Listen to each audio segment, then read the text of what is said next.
Made locally in Bath. This is Radio Bath. Well, that's Santana with Smooth. Now, I've been up in a helicopter a few times, and smooth is not necessarily the term I would use for some of those trips there, but they're always very important there. And I'm joined now by David Philpott, the Chief Executive of Wiltshire Air Ambulance. Good morning. Hello there. Hello there. How are you this morning? Yeah, really enjoying a bit of sunshine this morning after a dreadful run of bad weather, really. It was, wasn't it? I mean, yesterday was sort of chalk and cheese compared to today. And, of course, what's going up further north, I mean, I don't know. Is it always possible to fly in? Most weather conditions are manageable. Snow doesn't seem to bother us. Rain is not an issue. Extreme heat is. The biggest problem is fog, right, or really low dense cloud. We have to be very careful with that. OK, well, it didn't stop you last year, did it? Because you had a record number of missions that you undertook. Tell us a little bit about your year to the pandemic.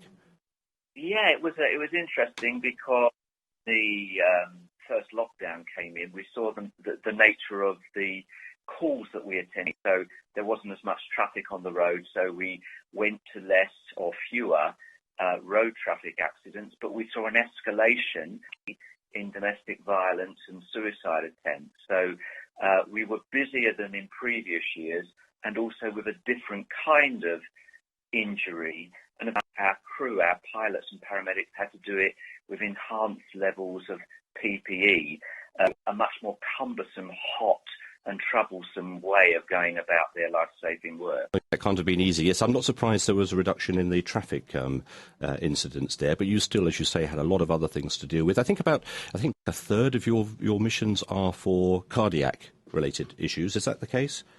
Yeah, cardiac and then followed by trauma, often road traffic accidents or industrial injuries. But we also get an awful lot of sporting injuries, particularly in the summer, things like and equestrian injuries, and a lot on the golf course. And that's not because golf is dangerous. It's just that people playing golf tend to be in remote locations, a long way from a main road or a hospital.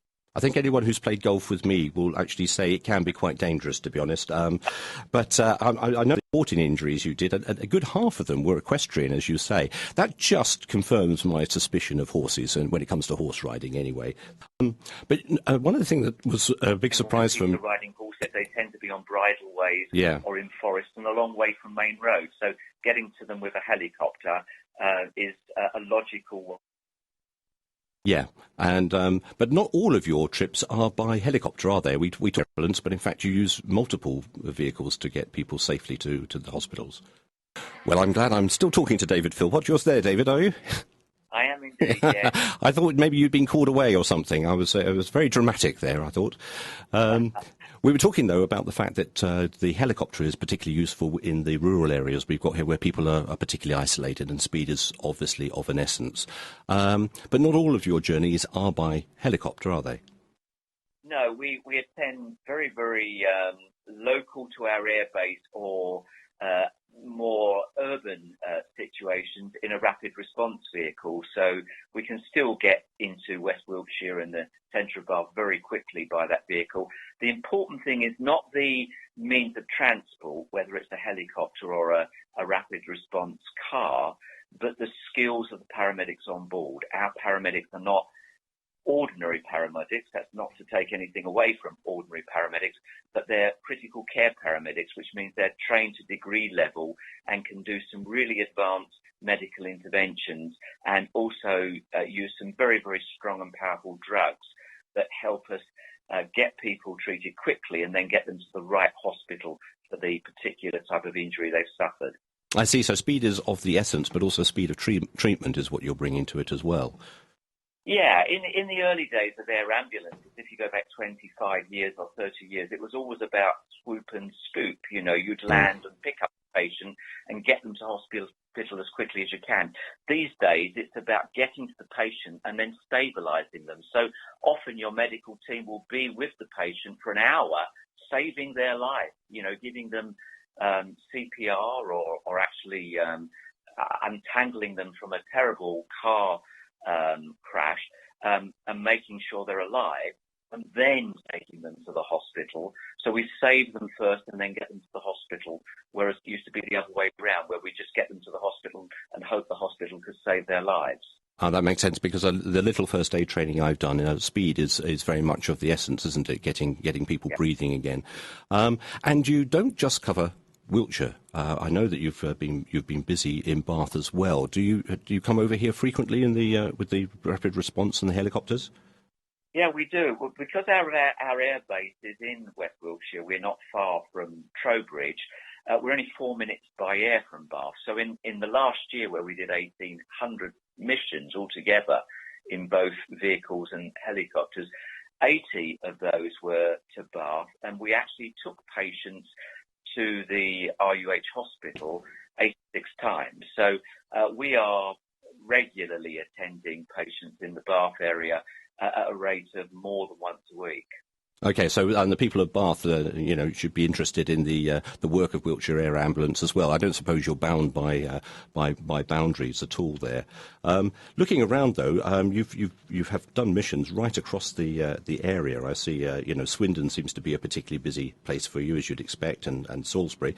Our own Bradford-on-Avon, we had 19 missions according to your figures there.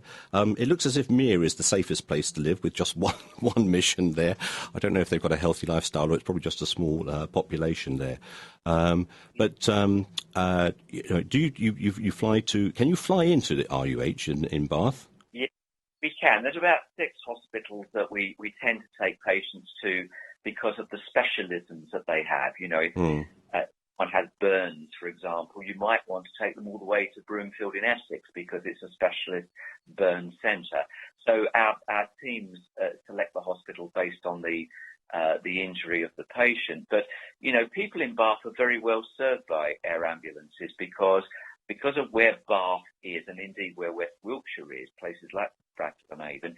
If we are busy, if we're attending a patient in Swindon, it's just as likely that the Dorset and Somerset Air Ambulance would be sent, or it might even be the Great Western Air Ambulance from Bristol. So I think the people of Bath are very, very fortunate to be in a geographical location that means that they could get any air ambulance at any time. We just happen to be the closest, and therefore get sent to Bath more often. Yeah. So, in terms of last year, though, you've been flying all these missions with all those different injuries to various places there. So that's what you've been doing for us here in Bath and in West Wiltshire. There, what has it been like running the air ambulance service, though, in a year when you presumably haven't been able to do all the fundraising activities that you would normally plan? Yeah, well, one of the reasons why we're kind of reaching out a little bit to Bath at the moment is that in the last 9 or 10 months since the pandemic broke, our income is down £500,000. Our fundraising income, it cost us about £3.75 million a year to run our service, and we're about £500,000 down, and that's simply because we haven't been able to do any fundraising events. We haven't been able to have marathons. We haven't been able to have bring and buy sales and all of those things that people always do to help support us.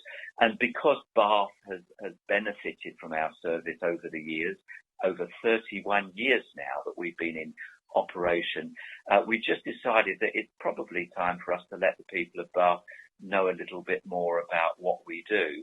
We've actually got some magazines going to about 30,000 homes in Bath in the next couple of weeks, and we'll be reaching out across social media and through radio, such as I'm doing this morning, just to let people in Bath know that they can support us as their local air ambulance charity, and we're very grateful for that in this year of pandemic. Yes, because as you say, it's not a cheap service to run, but a very valuable one. And so those magazines, keep an eye out for those magazines that should be going through the door in the next couple of weeks, you say. How can people help or make donations? How do they find you if they want to sort of be supported? Well, we're really, really easy to find. We've got a really, really easy email address. It's www.wiltshireairambulance, all one word, .co.uk. And we've got a really easy to navigate website, works well on your phone, on a tablet, on a laptop, and you can see how you can volunteer for us, how you can have a collection tin in your business, how you can support free, all sorts of ways in which you can become involved with us, and we'd love to hear from anybody. That's great, David. Thank you very much indeed for coming on here, telling us all about the work you do and making it clear just how much work you do here in Bath as well. I hope you won't take this personally, but I hope never to be in one of your ambulances, either on the ground or in the air. But I do sleep a lot better knowing that you're there if any of us need it there. Lovely. Thank you for giving us some time this morning. Not at all. My pleasure. Take care. Bath and West Wiltshire's Radio Bath.